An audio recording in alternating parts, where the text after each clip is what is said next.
அஸ்ஸலாமு அலைக்கும். Welcome to Nisha சமையல். இன்றைக்கி ரொம்ப ஹெல்த்தியான அவியல் ரெசிபி தாங்க பார்க்க போகிறோம். எப்படி செய்கிறது வாங்க பார்க்கலாம். இப்போ நான் காய்கறி எல்லாமே கட் பண்ணி எடுத்துட்டேன். இப்போ குக்கரில் போட்டு விசில் வைக்க போகிறோம். நான் வந்து ஒவ்வொரு காய்கறியாக போடுறேன். நான் ஒரு 10 பீன்ஸை வந்து நல்லா நீளமாக கட் பண்ணி வச்சுருக்கேன். ஃபஸ்ட்டு பீன்ஸை சேர்த்துடலாம். உங்களுக்கு என்னென்ன காய்கறி கிடைக்குதோ அதை சேர்த்துக்கோங்க. நான் ஒரு முருங்கைக்காய் எடுத்து நல்லா நீளமாக கட் பண்ணி வச்சுருக்கேன். முருங்கைக்காய் சேர்த்துக்கிறேன். ஒரு 4 அவரைக்காய். இது நீளமாக இருக்குது பார்த்திங்கன்னா, அந்த அவரைக்காய். நான் 2 அவரைக்காயும் அதில் கொஞ்சம் இதில் கொஞ்சம் சேர்த்துருக்கேன். இந்த அவரைக்காய் சேர்த்துடலாம். ஒரு வெள்ளரிக்காவை வந்து தோல் சீவி நீளமாக கட் பண்ணி வச்சுருக்கேன். வெள்ளரிக்காய் சேர்த்துடலாம். கொஞ்சம் கேரட்டு. இப்போ வந்து ஒரு 4 கத்திரிக்காய் வந்து நீளமாக கட் பண்ணி வச்சுருக்கேன். கத்திரிக்காய் சேர்த்துடலாம். ஒரு பெரிய சைஸ் உருளைக்கிழங்கு வந்து நல்லா தோல் சீவி அதே மாதிரி நீளமாக கட் பண்ணி வச்சுருக்கேன். உருளைக்கிழங்கு சேர்த்துடலாம். நான் சேர்த்த காய்கறி இது இவ்வளோ தான். நீங்கள் சின்ன வாழைக்காய் சேர்த்துக்கலாம், சுரக்காய் சேர்த்துக்கலாம், முள்ளங்கி சேர்த்துக்கலாம். என்கிட்ட நான் இருக்கிற காய் வச்சு தான் நான் வந்து அவியல் செய்ய போகிறேன். இப்போ வந்து நம்ம எல்லா காய்கறியும் போட்டாச்சு. உப்பு சேர்த்துக்கலாம். இது தேவையான அளவு உப்பு சேர்த்துக்கலாம். ஒரு பிஞ்சு மஞ்சத்தூள் சேர்த்துக்கலாம்.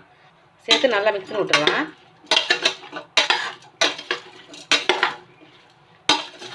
பண்ணிவிட்டு ஒரே ஒரு கிளாஸ் மட்டும் தண்ணி ஊற்றிக்கலாம். ரொம்ப தண்ணி தேவையில்லை, ஒரு கிளாஸ் தண்ணி ஊற்றிக்கலாம். நமக்கு இதுலேயே காயெலாம் நல்லா வெந்துடும். நல்லா மிக்ஸ் பண்ணிவிட்டு மூடி போட்டு மூடி வச்சிடலாம். மூடி போட்டு ஒரே ஒரு விசில் வச்சுக்கலாம். ஒரு விசில் வச்சா போதும். ஒரு விசில் வந்தோடனே காய் வச்சான்னு பார்க்கலாம். இப்போ வந்து நம்ம ஒரு பேஸ்ட் அரைச்சி எடுத்துக்கலாம். இப்போ மிக்ஸி கப் எடுத்துக்கலாம். நான் 1/2 மூடி தேங்காய் வந்து ஸ்லைஸ் போட்டு எடுத்து வச்சுருக்கேன். சேர்த்துடலாம். இது கூடயே காரத்துக்கு உங்களுக்கு எவ்வளோ காரம் தேவையோ அது தக்கன பச்சை மிளகா சேர்த்துக்கோங்க. எங்கள் வீட்டில் கொஞ்சம் காரம் அதிகமாக சாப்பிடுவாங்க. அதனால தான் நான் 7 பச்சை மிளகா சேர்த்துருக்கேன். இது கூட கொஞ்சமாக தயிர் சேர்த்துக்கலாம்.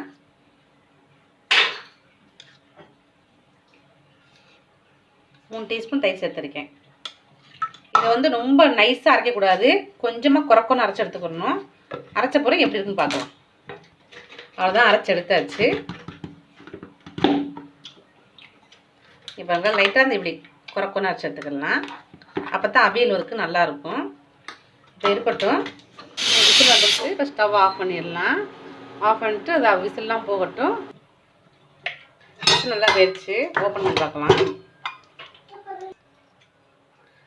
இது பாருங்க, ஒரு விசில் தான் வச்சோம். ரொம்ப காய்கறி வந்து வேக விடக்கூடாது. இந்த அளவு இருக்கட்டும். இப்போ நம்ம வந்து கடாயில் மாற்றிடலாம். கடாயில் மாற்றியாச்சு. இப்போ இந்த காய்கறி கூடயே நம்ம அரைச்சி வச்சுருக்க பேஸ்ட்டை சேர்த்துடலாம்.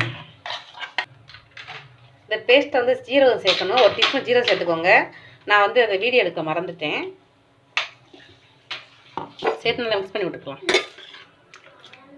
நம்ம காய்கறி வேவில் தண்ணி இருந்தது பாருங்களேன், அது கரெக்டாக இருக்கும். நம்ம கெட்டியாயிடணும். இந்த அளவு இருக்கணும்.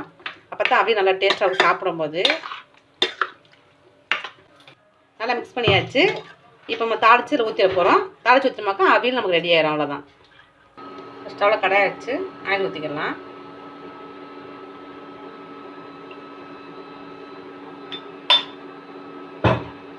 ஆயில் நல்லா காஞ்சிட்டு இருக்கு. இப்போ கடுகு சேர்த்துடலாம்.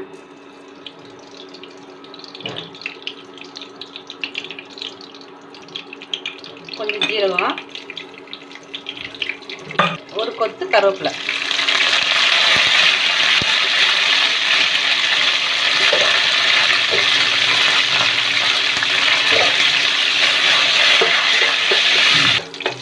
அவ்வளோதான். நல்லா பொரிஞ்சிருச்சு. இப்போ ஸ்டவ் ஆஃப் பண்ணிட்டு அதில் ஊற்றிடலாம். இப்போ நம்ம இதை சேர்த்துட போகிறோம். காரத்துக்கு தாளிப்பு வந்து இதை ஊற்றிடலாம்.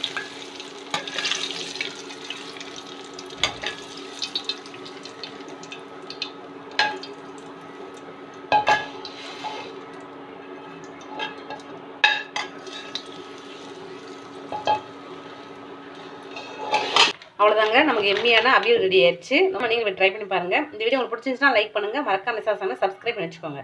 தேங்க்ஸ் ஃபார் வாட்சிங்.